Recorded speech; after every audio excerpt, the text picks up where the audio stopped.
So now let's look at the final type of muscle in our body. We've talked about skeletal muscle already, so this is an example of what a skeletal muscle fiber might look like. Remember, these are giant fibers, they're multinucleated, they are striated. Smooth muscle, much smaller cells, and notice that they are not striated. And then finally, we have our cardiac muscle fibers. So what we'll notice with the cardiac muscle fibers is, like skeletal muscle, they are also striated. Some of the differences we see, though, is the cardiac muscle fibers, though larger than smooth muscle, are still much smaller than the skeletal muscle fibers. They are also branched. Now, if we take a closer look at these, we'll see that where these cardiac muscle fibers abut one another, they're going to have a certain or a special type of connection. And in this area is what we call an intercalated disc. And what makes up an intercalated disc are two structures. One is called a desmosome. Another name for a desmosome is an anchoring junction. So what these desmosomes do, these are connections between the cell membranes that hold these cells firmly together so that they won't be pulled apart. And this is particularly important in the cardiac muscle, which is constantly contracting, undergoing lots of strain. We want these cells to maintain their proper position. Now, these desmosomes are a very localized connection. They do not occlude movement of material between the cells. They're a very pinpoint connection, and yet a very strong connection. The other component of the intercalated disc is the structures we saw previously in the single unit smooth muscle, and those are gap junctions. So just like we saw in smooth muscle, gap junctions allow the rapid communication of electrical signals between neighboring cells. Now let's look at how we actually create tension in cardiac muscle. So with cardiac muscle, what we're going to see is that it also requires a change in membrane potential. So we will have an action potential traveling along the surface of the cardiac muscle, and it's going to travel down a T-tubule. So we saw a very extensive arrangement of T-tubules in skeletal muscle because those fibers are so large. Cardiac muscles are smaller, so they don't require the extensive T-tubule arrangement that skeletal muscle fibers have, but they still have them. Smooth muscle do not have T-tubules. Now in this case, the action potential travels down this T-tubule, and it's going to act on a voltage-gated calcium channel, and it's going to cause that calcium channel to open. Now in this case, in cardiac muscle, we'll see that calcium from outside of the cell will enter into the cardiac muscle cell. So extracellular calcium plays a role in the creation of tension in cardiac muscle. Now, some of this calcium may actually result in tension directly by binding to troponin, and some of it's going to go and interact with some receptors on the smooth endoplasmic reticulum, and it's going to cause the release of more calcium. So that process there is referred to as calcium-mediated calcium release, and that's a function that only occurs in cardiac muscle. Now, once we have the calcium in the cytosol, regardless of where it came from, either extracellularly or from the smooth ER, things will progress now just like we saw in skeletal muscle. Calcium binds to troponin. Troponin shifts tropomyosin out of the way. If we have activated myosin present, we'll have cross bridges form and tension creating. So once again, we will see sliding of these filaments by each other to create tension. Now in skeletal muscle, we went through a variety of different mechanisms by which skeletal muscle may create energy.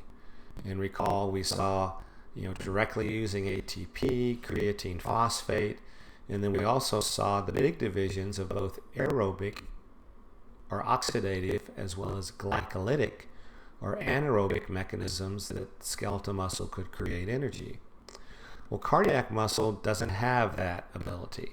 Cardiac muscle is going to primarily rely on the oxidation, which means aerobic, oxidation of fatty acids. So because the heart requires oxidation using aerobic pathways to create its energy, this highlights the necessity for cardiac muscle to have excellent vascular supply. Because the only way we're going to get adequate oxygen to these tissues to perform these metabolic processes is if we have adequate vasculature, which is going to provide that oxygenated blood. So this is a picture which just shows some of the major vessels that provide blood to the heart. And I'm sure many of you have heard of a arteriogram or an angiogram of the heart, which is done to assess patients that may be showing signs of ischemia, which would be a decrease in blood supply to the heart. That's something that could result in a heart attack or a myocardial infarction. So here we see these vessels that are nice and plump and filled with dye, but identified here, you can see we have a nice wide open vessel and then a significant narrowing here. So this would be a severe stenosis, and this may result in a reduced blood supply to this area of the heart, which could create chest pain when this person is exerting themselves.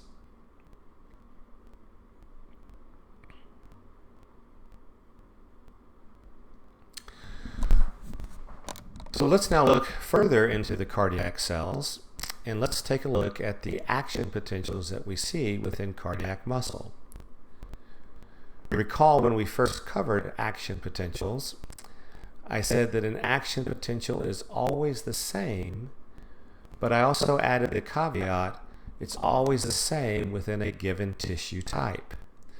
So all of the action potentials we saw in neurons, the action potentials we saw in skeletal muscle, those were always going to be the same. But cardiac cells have different appearing action potentials. And they're going to differ varying based on the type of cells that make up the heart. Now, as far as the typical cells that we think of when we think of cardiac muscle, we think of the contractile cells. So these are actually the cells that are creating tension. The other types of cells are called conductive or autorhythmic or pacemaker cells. So these are the two major types of cells that create action potentials within the heart. So first let's look at the contractile cell action potential.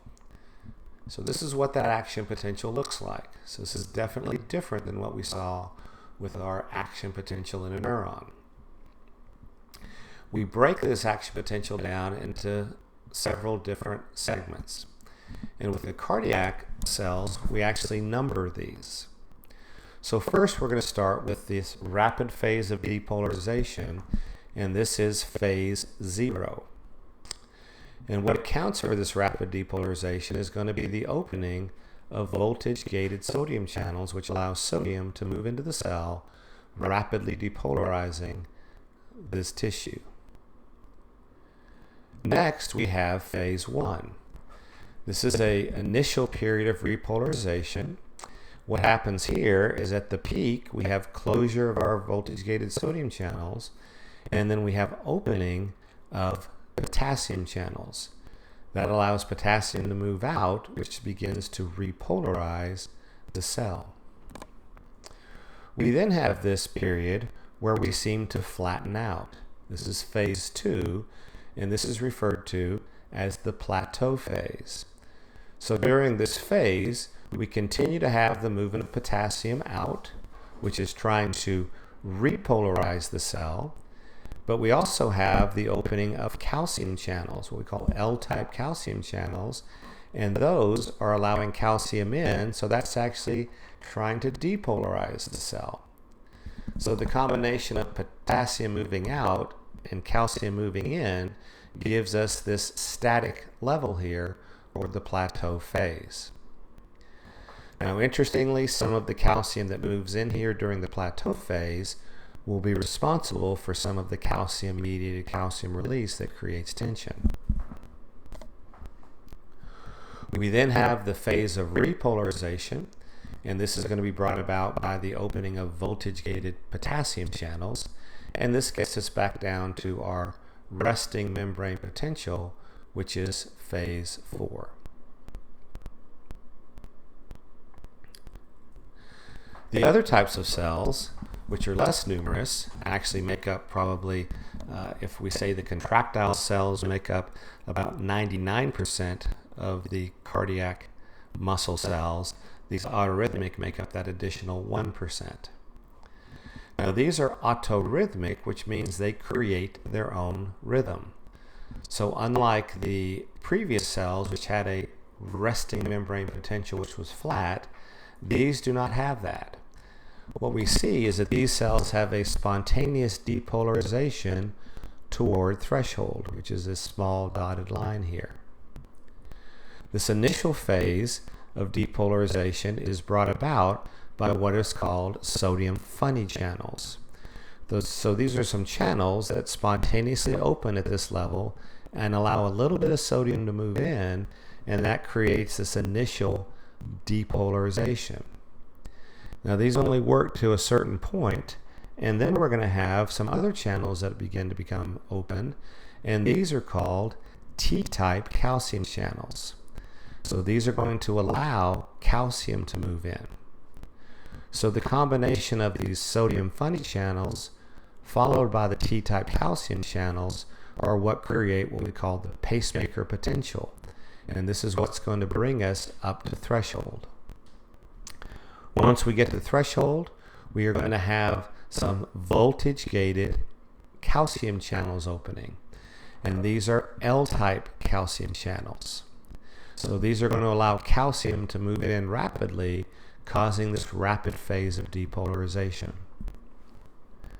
This then is followed by opening of voltage-gated potassium channels, and that causes potassium to leave, and that brings us back to our starting point. Now I realize I've written in here that these are voltage-gated for the calcium and potassium, but these are also voltage-gated. These are opening in response to the particular voltage here, which causes those to open. Now once we get back down to where we started, these sodium funny channels then kick in and will spontaneously set this sequence of events again, and that's what causes this autoarrhythmic or automatic generation of the action potentials. So here are our two cardiac cells and their various channels that are responsible for creating their action potentials. Now, how do these cells relate to each other? Well, what we'll find is that these autoarrhythmic cells are going to be organized into specific areas. And when these autoarrhythmic cells depolarize, they then are going to interact with neighboring contractile cells, and they are going to create the voltage which is necessary to activate the voltage-gated sodium channels, which will then initiate the action potential in these contractile cells. Because these cells are all interconnected by intercalated discs, which include gap junctions, once we can get a signal going in one of these to depolarize, we will see that that signal continues throughout. Now, as I mentioned, these autoarrhythmic cells are organized in specific areas of the heart, and they're organized in such a way that they're going to coordinate the contraction of the heart, which allows for efficient pumping. We can record the electrical activity of the heart using an EKG or ECG. And this is what we call a standard 12-lead EKG, 1, 2, 3, 4, and so on. We have 12 different views of the heart, and this provides a cardiologist with a lot of information about what's going on with the heart based on its electrical activity. What we're going to focus on is just this lead 1, which is the most basic of electrical changes that occur with contraction of the heart. So when we talk about the autoarrhythmic tissue being organized in particular locations, we see here that there's going to be a collection of autoarrhythmic tissue in the right atria, and this is called the sinoatrial node. We also have another collection, which is an area between the atria and the ventricles, and that's called the atrioventricular node. And then from there, although I don't have it labeled, we have what's called the bundle of His. We then will have bundle branches to the right and left. These will then go up and eventually terminate in what we call Purkinje fibers, and those will individually innervate cardiac muscle cells. For our purposes, I want you to know the SA and AV node. We don't need to worry about the specific names of these other structures. Now, the SA node is particularly important because it is what we call the pacemaker of the heart. It has the fastest rate of spontaneous depolarization, so it's going to be setting the heart rate for the heart as a whole. So what we're going to see happening is the SA node depolarizes. It sends that signal to all of these atrial cells, or cells that make up the atria. Now, there are some additional autoarrhythmic cells that help make that pathway go quicker, but the end result is by depolarizing the SA node, that electrical signal will eventually transfer across the entire surface of the atria and cause depolarization and subsequent contraction of the atria. Now on the EKG, that shows up as this little tiny blip. Okay. So here we had no change in electrical activity, and here we have the SA node firing, and this bump here represents depolarization of the atria, and this is called the P wave. Now there's only one, in a normal healthy heart, there's only one way that we can get this electrical signal down to the ventricles, and that's traveling through the AV node. So the AV node is going to receive this electrical signal, it's going to depolarize, and it's then going to send its signal through these conductive cells, and then those are going to activate the contractile cells, which in turn, through their gap junctions, will cause all the neighboring cells to depolarize as well. So we're going to see the entire ventricle then depolarize. The way that shows up on the EKG is through this very large deflection here, and this is called the QRS complex. So the QRS complex represents depolarization of all this ventricular muscle. So realize the atrial muscle in comparison is very thin and very small. So that's why there's just a small change here, whereas the ventricular muscle is quite large, and so we see a very large change on the EKG. Now once this depolarization occurs and the muscle contracts, this muscle is then going to repolarize back to baseline. And we're going to see that on the EKG as well, and that's manifested by this bump here, and that is called the T wave. So realize that just like the QRS complex is quite large, because there's so much muscle depolarizing, when that large muscle repolarizes, it also causes a significant change, which can be picked up on the EKG. So these are the standard waves seen on an EKG, and they reflect the electrical activity that's happening in the heart.